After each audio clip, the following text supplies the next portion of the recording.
उभरता सितारा महेश साहू जी व तीजन पटेल के स्वर में टीसी म्यूजिक पर सुनिए यह गीत।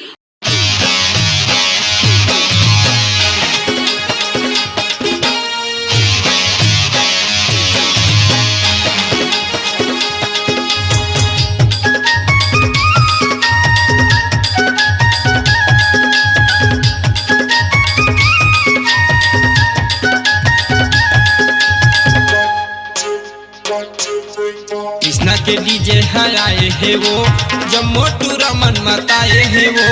कृष्णा के डीजे है आए है वो, जब मोटू रमन मताए है वो। नाच ले समधी नाच ले वो, करगी के डीजे है आए है वो। नाच ले समधी नाच ले वो, महेश के गाना लगाए है वो।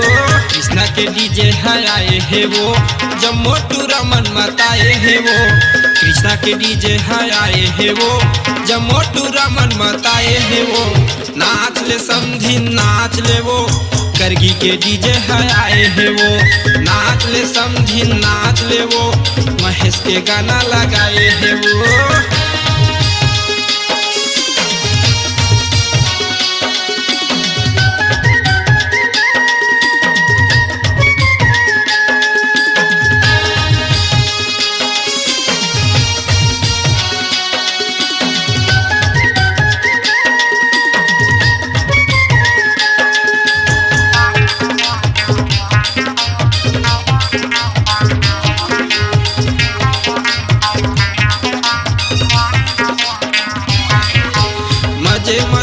बिहाव करे नाचत है वो श्री पारी वो। जोकोर बोकोर काबर देखत हस, खड़े खड़े ते दुआरी वो।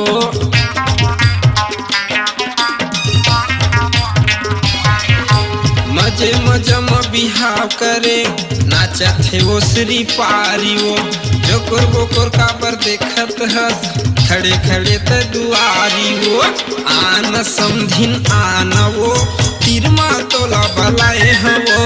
नाच ले समधी नाच ले वो, महेश के गाना लगाए हैं वो।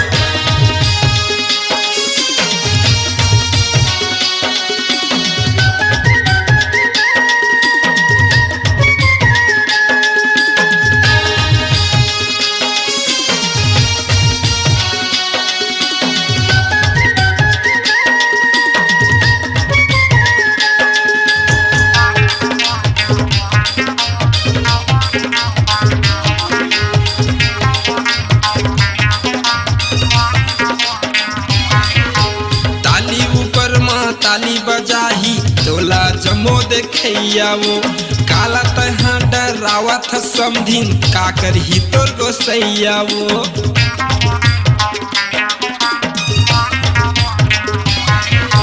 ताली ऊपर माँ ताली बजाही तोला जमो देखैया वो। काला तहाँ डरावत समधिन, का करही तोर गोसैया वो।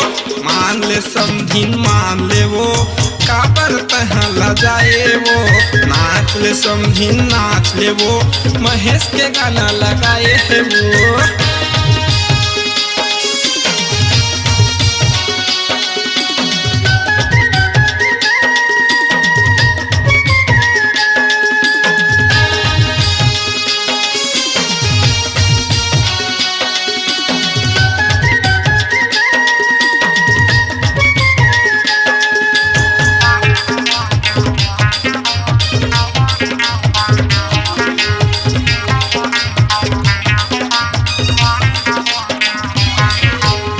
झम लेते हैं लुगरा पहिरे, होलिका हे सुआ पाखी वो। मटर मटर का बर करत समधिन, मारे झमा झम आखी वो।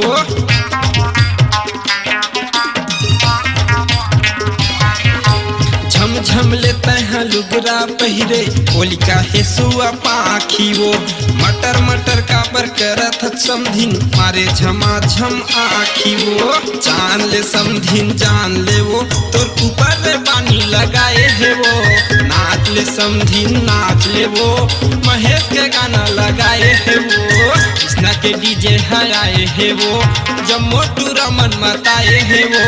कृष्णा के डीजे है आए है वो, जब मोटू रमन मताए है वो, नाच ले समधी नाच ले वो, महेश के गाना लगाए है वो, नाच ले समधी नाच ले वो, करगी के डीजे है आए है वो, नाच ले समधी नाच ले वो, कृष्णा के डीजे है आए है वो, नाच ले समधी नाच ले वो, भूपेश साहू के गाना लगाए है वो। अपनी आवाज को दीजिए एक नया मुकाम, डिजिटल रिकॉर्डिंग की दुनिया का जाना पहचाना नाम स्वरांजलि, जहां गूंजती हैं ध्वनियां अपनी माटी की सौंधी सुगंध के साथ, छत्तीसगढ़ी संगीत के विविध रंग जो पहुंचाते हैं पूरे प्रदेश में डिजिटल रिकॉर्डिंग के संग। स्वरांजलि स्टूडियो, नेमीचंद गली नंबर 2, गंजपारा, रायपुर।